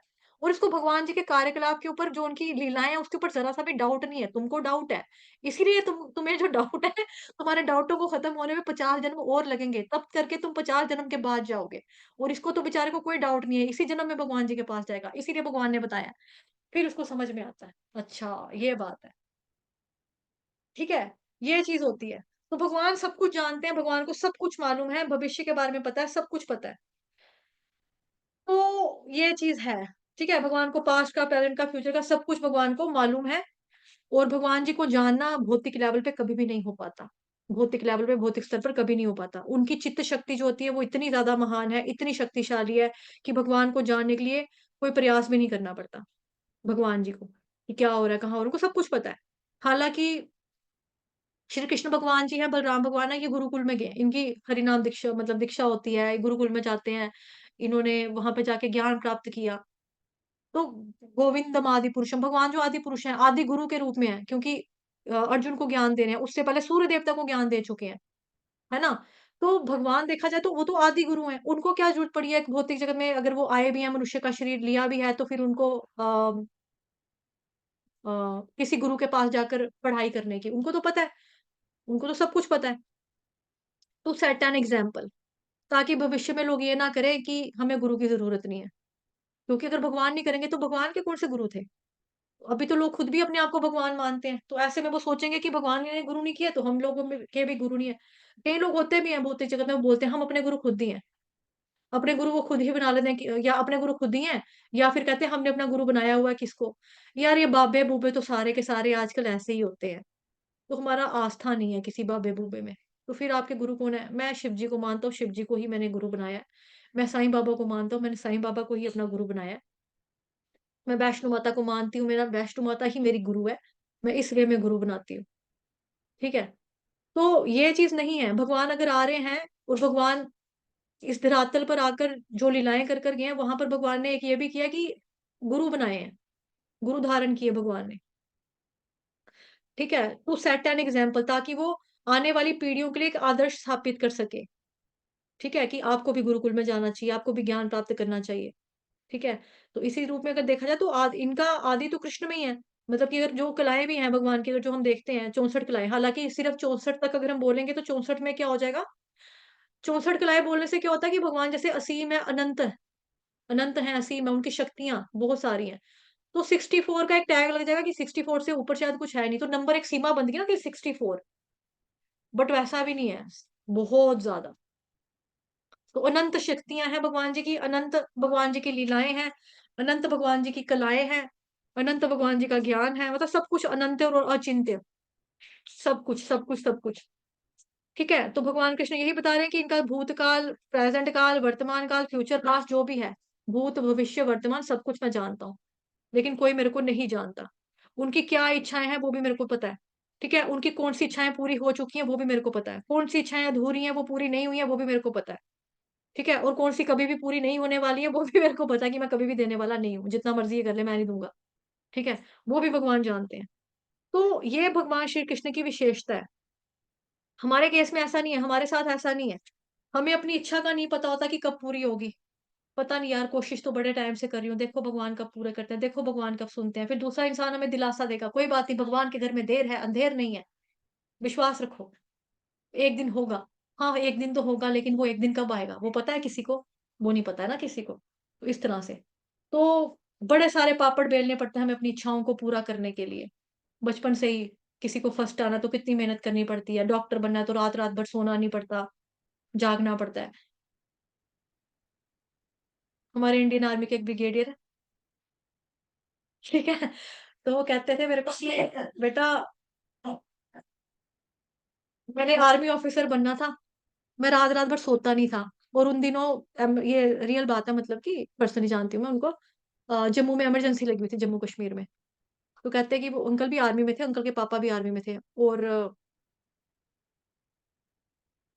अंकल जब 7 दिन के बच्चे थे ना, 7 दिन का काका था जब अंकल, तो अंकल के पापा की डेथ हो गई थी, शहीद हो गए थे, मतलब वो शहीद हो गए थे लड़ाई में। लेकिन उनको पता था, नहीं सॉरी, उनकी जो मदर थी वो उनको पैदा करने के बाद ही डेथ हो गई थी, तो अंकल ने दूसरी शादी की थी। फिर अंकल जब 11th 9th 10th में थे तो उनके पापा की भी डेथ हो गई थी, वो शहीद हुए थे। तो लेकिन उनको, उन्होंने अपना माइंड सेट करके रखा था कि मैंने आर्मी में जाना, मैंने आर्मी ऑफिसर बनना, मैंने आर्मी में जाना, मैंने आर्मी ऑफिसर बनना। वो कहते मैं भी तो बच्चा था ना, मैं भी तो छोटा था, मैं भी तो बच्चा था। तो इमरजेंसी के दौरान पे क्या होता था कि मतलब ऐसी इमरजेंसी लगी होती थी, पूरा ब्लैकआउट, मतलब कि जो शीशे हैं ना, शीशे, खिड़कियों के जो घर के शीशे होते हैं, वहां से इतनी सी भी बत्ती नजर नहीं मतलब लाइट नजर नहीं आनी चाहिए। लाइट अगर नजर आती है तो साथ ही गोलियां चल पड़ती थी कि किसके घर से लाइट निकली है, ऐसा हाल था। तो आर्मी वालों के जो कंबल मिलते हैं ना, मोटे कंबल, जैसे आपने देखा होगा पुराने जमाने के काले काले कंबल होते थे, मोटे मोटे कंबल, उस कंबल से पहले अखबार लगा के फिर कंबलों के पूरा ठोक ठाक के पूरा की मतलब कि स्टिच करके ना पूरा शीशे तक बंद करके रखे थे। और अंकल कहते थे कि ताकि बाहर रोशनी ना जाए कि मेरे इधर कमरे में लाइट जल रही है, और मैं रात भर पढ़ता था, मैं रात भर पढ़ता था। क्यों? क्योंकि मुझे कुछ बनना था। तो सोचो, भौतिक जगत में हमको कुछ बनने के लिए, हमें इच्छा पूरी करने के लिए हमें मेहनत करनी पड़ती है, हमें पढ़ना पड़ता है, कितना काम करना पड़ता है। लेकिन कब हम बनेंगे, कभी होगा, नहीं होगा, क्या पता हमारा एक ही चांस में एंट्रेंस में हमारा क्लियर हो जाए, क्या पता हमें 1-2 चांस और देने पड़े। जैसे डॉक्टरी का कोई एग्ज़ाम होता है, 2-3 बार देना पड़ता है। आईएएस ऑफिसर बनना पड़ता है, प्रीलिम्स निकालनी है ना? ऐसे हमें पेपर निकालने हैं, एक ही बारी में पास नहीं होगा, 2-4 बार समय लग सकता है।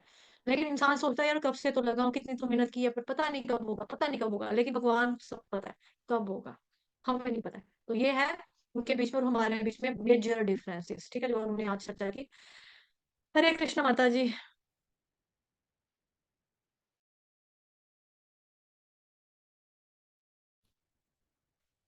हरे कृष्णा माता जी, पंचांग प्रणाम। हरे कृष्ण माता जी, पंचांग पर मैंने म्यूट किया था और म्यूट करके बोल रही थी जी। हरे कृष्ण। जी, जी, जी, कोई बात नहीं। तो वैसे माता जी आपने एक्सप्लेन कर ही दिया सारा, तो 1-2 रेफरेंस दे देती हूँ बाकी श्लोक के। आवाज़ आ रही है ना मेरी? हाँ माता जी आ रही है, मैंने अपने आप को म्यूट किया हुआ, आ रही है आपकी वॉइस, आ रही है। ठीक है। तो जैसे कि भगवान ने यहाँ पे कहा है ना कि मतलब ऐसा कभी भी नहीं हुआ कि मतलब वर्तमान में जो हो रहा है, भूतकाल में, मतलब जो पास्ट में हो गया, प्रेजेंट में हो रहा है, और जो फ्यूचर में होगा, ठीक है? और जो फ्यूचर में होगा वो सब कुछ मुझे पता है। लेकिन और मैं जीवों को भी जानता हूँ, लेकिन कोई मुझे नहीं जानता। मुझे नहीं जानता का मतलब ये है कि जो भगवान का जो पास्ट है, भगवान का जो प्रेज़ेंट है, वो लोग नहीं जानते, और भगवान को ईज़ी जानना ईज़ी भी नहीं है, ठीक है? क्योंकि ये बात क्यों कही है भगवान ने, क्योंकि पिछले वर्ष में भी ये भी बोला ना भगवान ने, क्योंकि अल्पज्ञों के सामने प्रकट नहीं होता, क्योंकि वो लोग सोचते हैं कि कृष्ण भगवान भी तो बॉडीली लेवल पे है ना, कृष्ण भी तो इंसान है ना, तो वो तो हमें दिखते नहीं है, तो वो भी ऐसे ही होंगे। तो इसका एक जो सबसे बड़ा रेफरेंस है वो भगवान ने सेकंड सेकंड चैप्टर में जो श्लोक है, जिसमें भगवान कहते हैं कि अर्जुन, ऐसा कभी भी नहीं हुआ कि मैं ना रहा हूँ, या तुम ना रहे हो, या ये समस्त राजा ना रहे हो, और ना ऐसा भविष्य में होगा कि हम लोग नहीं रहेंगे, ठीक है? 12 चैप्टर का सॉरी, सेकंड चैप्टर का वर्स नंबर 12। ना त्वेवाहं जातु नासं न त्वं नेमे जनाधिपाः न चैव न भविष्यामः सर्वे व्यमतः परम्। मीन्स के ऐसा कभी भी नहीं हुआ कि मैं ना रहा हूँ, तुम ना रहे हो, ये समस्त राजा ना रहे हूँ।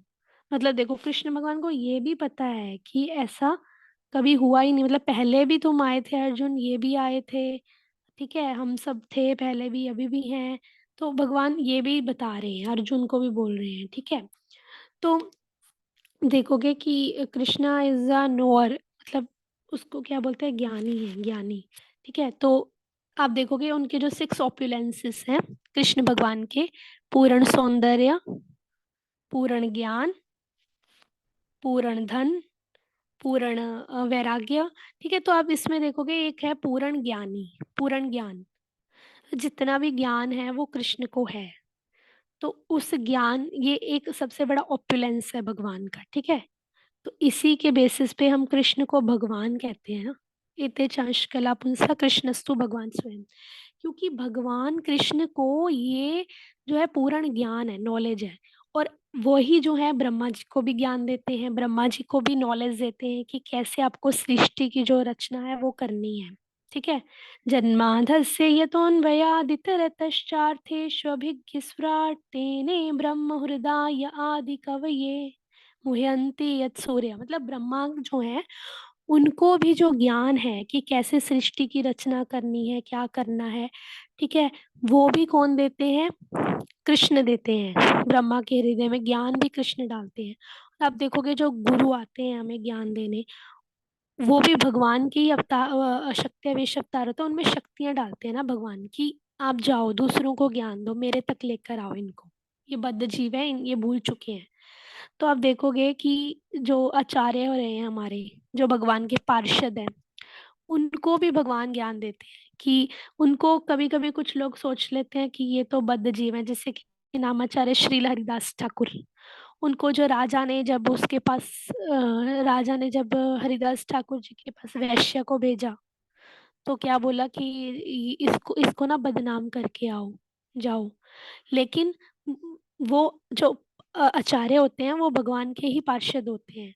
वो यहाँ पे इसीलिए वो बद्ध जीव नहीं होते हमारी तरह। वो किस लिए आते हैं? ताकि हमें अपने पास भगवान जी के साथ कनेक्ट करें, जोड़े। तो उनको जो ज्ञान देते हैं उनके हृदय में, है ना? गुरु आरती में भी है ना, दिव्य ज्ञान हृदय प्रकाशित प्रेमा भक्ति यहाँ हिते अविद्या विनश्य जैते वेदे गाय यहाँ चरित श्री गुरु करुणा सिंधु अधम जनार बंधु। तो जो गुरु होते हैं, आचार्य होते हैं, प्रमाणिक गुरु, ठीक है, उनको उनके हृदय में जो ज्ञान डालते हैं वो भी भगवान डालते हैं कि इन बद्ध जीवों को, भोली भटकी आत्माओं को मेरे पास लेकर आओ। तो कहने का मतलब ये है कि कृष्ण भगवान जो है वो सब कुछ जानते हैं, ठीक है? अब देखोगे कि वेदों के भी ज्ञाता हैं वो, ठीक है? तो आप देखोगे कि यहाँ पे एक बहुत मेन इम्पोर्टेंट चीज लिखी है, वो क्या है? वो ये है कि कोई भी भौतिक देहधारी अपने विगत जीवन की स्मृति बनाए नहीं रख पाता, ना ही वह भावी जीवन के विषय में या वर्तमान जीवन की उपलब्धि के विषय में भविष्यवाणी कर सकता है। जैसे माता जी ने बोला, एस्ट्रोलॉजर जो होते हैं वो बोल देते हैं कि तुम्हारे साथ ऐसे होगा फ्यूचर में। वो एक प्रिडिक्शन के बेस पे बताते हैं, बस एज्यूम करते हैं, इमेजिन करते हैं, लेकिन वो खुद भी श्योर नहीं होते, क्योंकि उनको खुद भी अपने बारे में भी पता नहीं होता कि हमारे साथ क्या होगा फ्यूचर में। लेकिन वो एक बारी बस बोल देते हैं कि ऐसे ऐसे होगा, ठीक है, क्योंकि उनका काम है ना, ये बिजनेस है, तो कुछ तो पैसे कमाने ही है ना। हाँ, ये बात झूठ नहीं कह सकते कि उनको थोड़ा बहुत नॉलेज नहीं होता प्लैनेट्स का, ग्रहों का, ठीक है, उन्होंने भी बहुत विद्या ली होती है, लेकिन कंप्लीट नॉलेज नहीं वो दे सकते कि फ्यूचर में क्या होगा। और आप देखोगे कि भगवान जो होते हैं हमारे, जो पुनर्जन्मों में हमने क्या किया है, क्या नहीं किया होता, उसकी स्मृति, उसकी भी विस्मृति देते हैं भगवान। हमें भूल गया ना हमें कि हमने पिछले जन्म में क्या किया था, हम क्या रहे थे, हम कौन सी योनि में से निकल के आए हैं ना। तो भगवान वो हमें इसलिए भुलवा देते हैं ताकि अगर हम उसको ही याद, सारे पिछले जन्मों की याद लेके बैठे रहेंगे तो हम अपने प्रेजेंट पे काम कैसे करेंगे, है ना। भगवान की भक्ति भी नहीं कर पाएंगे, उसी चीजों में डिप्रेस्ड होके बैठे रहेंगे। ठीक है, तो कहने का मतलब ये है कि कृष्ण क्या है, कृष्ण सभी चीजों के नोअर है, ठीक है, ज्ञाता है, ज्ञानी है।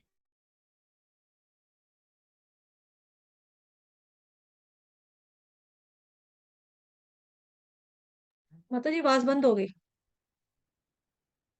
हरे कृष्णा। हरे कृष्णा माता जी, वो आवाज नहीं आ रही आपकी। फोन आया शायद, उसका कट गया, 1 मिनट रुकना, फोन दूर पड़ा है।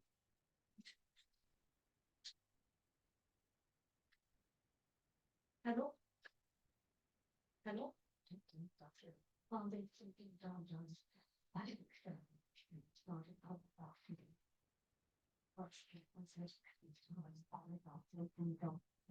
हरे कृष्णा माता जी, आवाज आ रही है? आपका वो होस्ट बनाए तो थे आपको। हाँ माता जी, वो मेरा चलो ठीक कनेक्शन ठीक, चला गया था। कोई बात नहीं, कोई बात। हरे कृष्णा। हाँ माता जी, बोलो बोलो। हाँ, तो मैं कह रही थी मेरा कनेक्शन चला गया था, तो बस यही कहना था मुझे कि भगवान देखो सब चीजों के ज्ञाता है, ठीक है। वो ब्रह्मा जी को भी ज्ञान देते हैं, वो हम हमें भी विस्मृति हो गई है, ठीक है, कि हमारे पुनर्जन्मों में क्या हुआ या आने वाले टाइम में क्या होगा। तो ऐसे कृष्ण की, ऐसे भगवान की अगर हम ये जानते हुए कि वो ही स्वामी हैं, उनकी शरण में ना जाएं, उनको भगवान ना माने, तो कितनी बड़ी हमारी गलती है। ठीक है, तो ऐसे कृष्ण की हमें शरण लेनी है, भक्ति करनी है, ठीक है, ताकि वो हमें गुरु के माध्यम से, वेदों के माध्यम से जो ज्ञान दे रहे हैं कि हम उनके पास जाएं, कनेक्ट करें, तो उस ज्ञान को हमें लेना है, ताकि हम इस चीज का मतलब यूज करते हुए, वे जो हमें वेद मिले हैं, गुरु मिले हैं, शास्त्र मिले हैं, इसका यूज करते हुए हम अपने जीवन को जो दोबारा से कृष्ण से कनेक्ट कर सकें और इस संसार से जो है निकल सके। हरे कृष्णा, सभी भक्तों को प्रणाम। अच्छा अच्छा, एक चीज मैं यहाँ पे देख रही थी, रुको रुको रुको। यहाँ पे जो बादलों की एग्जाम्पल हमने पढ़ी है ना, तो बेसिकली ये बादल क्या है हमारे, वो हम कल पढ़ेंगे कि हमारे बादल कौन से हैं। यहाँ पे लिखा है ये बादल कौन से हैं। इच्छा और द्वेष का बादल होता है। इच्छा द्वेष मोह के जो ये बादल है ना, ये बादल, इनको बादल कहा गया है। इसको हम कल समझेंगे, ठीक है। वाञ्छाकल्पतरुभ्यश्च कृपा सिन्धुवैव च पतितनां पावनेभ्यो वैष्णवेभ्यो नमो नमः। अनंत कोटि वैष्णव वृंद की जय। जगत गुरु श्री प्रभुपाद की जय। श्री कृष्ण चंद्र भगवान की जय। ग्रंथराज श्रीमद् भागवत महापुराण की जय। श्रीमद् भगवद गीता यथारूप की जय। आज के अनंत की जय। आप सभी भक्तों की जय। हरे कृष्ण। ये हम कल पढ़ेंगे। इच्छा द्वेष समुत्थेन द्वंद्व मोहेन भारत सर्वभूतानि सम्मोहम सर्गे यान्ति परन्तप। तो एक चीज मैंने बोलनी थी अभी, चंद्र प्रभु जी हैं, चले गए हैं। सी हाँ। और एक प्रिया माता जी आते हैं, वो चले गए हैं शायद, अभी प्रिया माता जी निकल गए हैं। आप दो लोग ना वैसे थोड़ा जल्दी आते हो, क्योंकि आज भी मैं 3:15 बजे आई थी तो आप लोग थे, मतलब मेरे बाद में आ गए थे, 5-7 मिनट के बाद आप लोग आ गए थे। अगर आप लोग 4 बजे आ सकते हो तो फिर मुझे थोड़ा सा रेस्ट मिल जाएगा। अगर 4 बजे आएंगे ना तो फिर मैं शाम का बैच लगा सकूंगी, क्योंकि अगर मुझे थोड़ा सा बैठ मतलब चक्कर काट के अगर मैं चल चल कर थोड़ा चैंटिंग कर लूँ ना, मेरा बैठने का थोड़ा यहाँ पे टाइम कम हो जाएगा, तो फिर मैं शाम वाला बैच ले सकती हूँ उसका, श्लोका वाली क्लास का। तो मैंने पहले भी जैसा आप लोगों से रिक्वेस्ट किया था कि अगर कोई बारी बारी बैठ जाओ, जैसे 3 से लेकर 4 बजे तक चलो लगातार मैं बैठ जाती हूँ, ठीक है। फिर उसके बाद 4 से 5 तक एक बैठ जाए, 5 से 6 बजे तक एक बैठ जाए डिवोटी। फिर 6 बजे तो आपको पता ही, उसके बाद तो भीड़ हो ही जाती है। तो कोई है जो ड्यूटी दे सकता है, जिसको पता है कि भी मैं उठ जाऊंगा रोज, उठूंगा या उठूंगी, है कोई इस मामले में? कोई आके नहीं आता, नहीं? क्या हो गया यार? हरे कृष्णा प्रभु जी, आप रोज आएंगे? रोज हरे कृष्ण माता जी, दंडवत रोज प्रणाम। आ जाओगे? रोज दंडवत प्रणाम, रोज आ और जाएंगे? रोज 4 o'clock आप बता रहे हैं ना माता जी, 4 हाँ o'clock हाँ ही प्रभु जी, आऊंगा। ठीक है प्रभु जी। फिर आपको ना लेकिन कैम और माइक पूरा प्रॉपर ऑन करके ना चैंटिंग करनी है जोर जोर से, बिकॉज देखो थोड़ा जोर से होना चाहिए, ताकि जो बाकी भक्तजन है वो सो ना जाए, क्योंकि सो भी जाते हैं कभी कभी, उन्हें उठाना भी पड़ता है, थोड़ा वॉइस होना चाहिए, ठीक है। खामोशी नहीं होनी ओके चाहिए माता। कि चैंटिंग कर रहे हैं तो, क्योंकि हमें बोल बोल के चैंटिंग करनी है और कान से सुनना है। तो जोर से बोलना, कान से सुनना है, और उत्तम चैंटिंग यही है, ऊंचा बोलना, कान से ऊंचा ऊंचा सुनना। यस। ये साउंड ओके वाइब्रेशन तभी माता। फील कर पाएंगे हम, ठीक है। तो प्लीज फिर आप, चलो प्रभु जी कह रहे हैं मैं 4 से 5 बजे आ जाया करूंगा। ओके पांच से माता छह जी। बजे कौन बैठेगा? 5 से 6 बजे तक या 5 से 5:30 तक कोई करेगा? भाव्या प्रभु जी कह रहे हैं 5 से 6 बजे।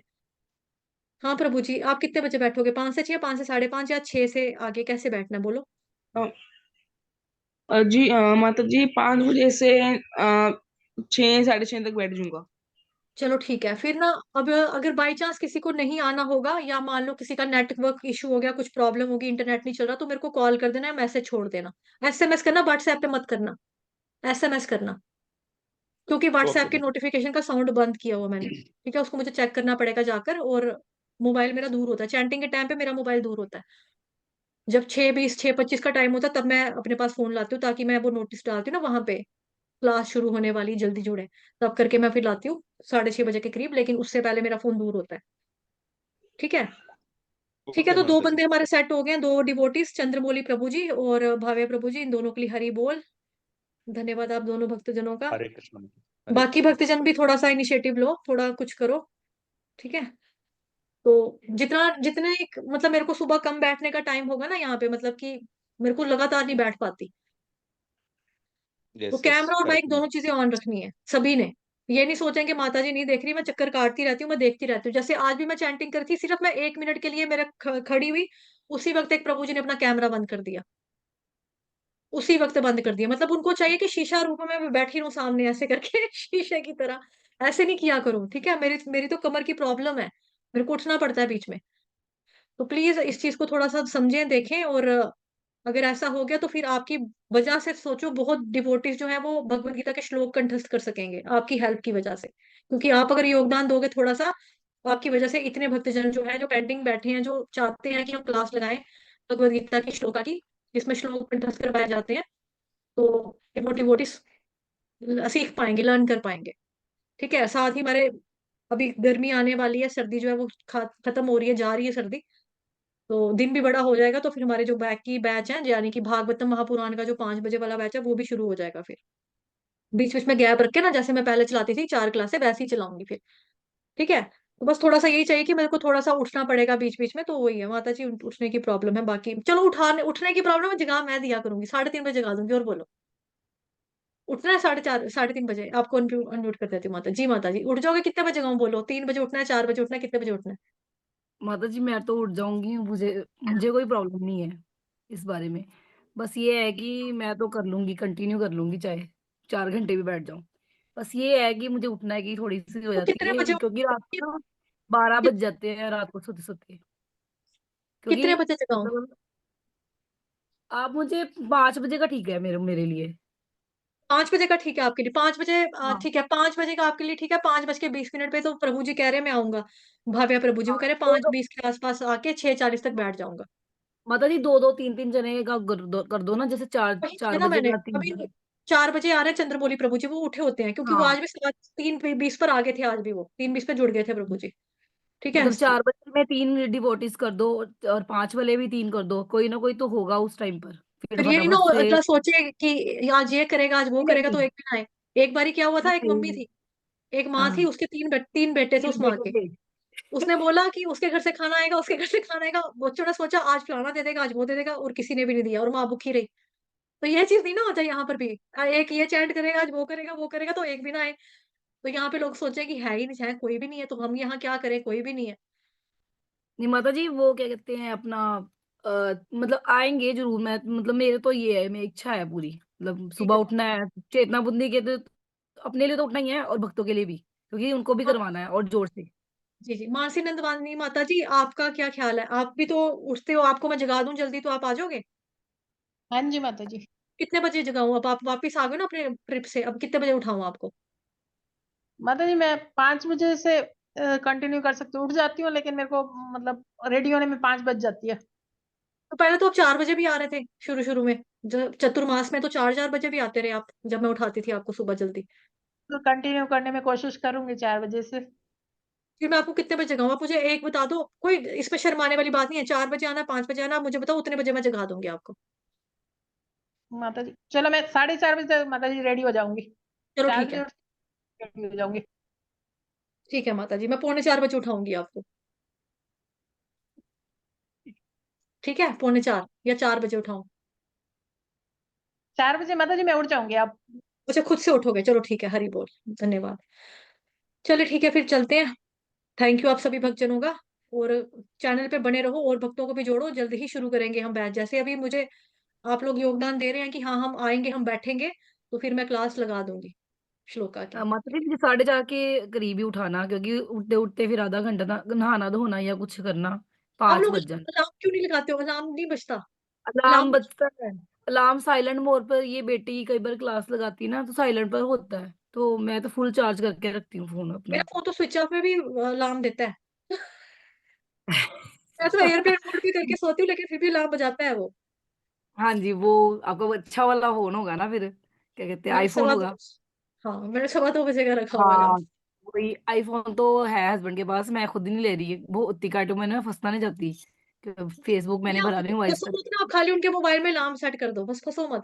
मत चलाओ, अलार्म लगा दो, अलार्म लगा दो। ठीक है। ठीक है माता जी, ठीक है, चलो फिर, ठीक है। धन्यवाद सभी भक्तजनों का। हरे हरे कृष्णा। कृष्णा माता जी, हरे कृष्णा। हरे कृष्णा, हरे कृष्णा। दंडवत प्रणाम माता जी। धन्यवाद पंचम प्रणाम। माता जी, हरे कृष्णा। ठीक है, हरे कृष्णा।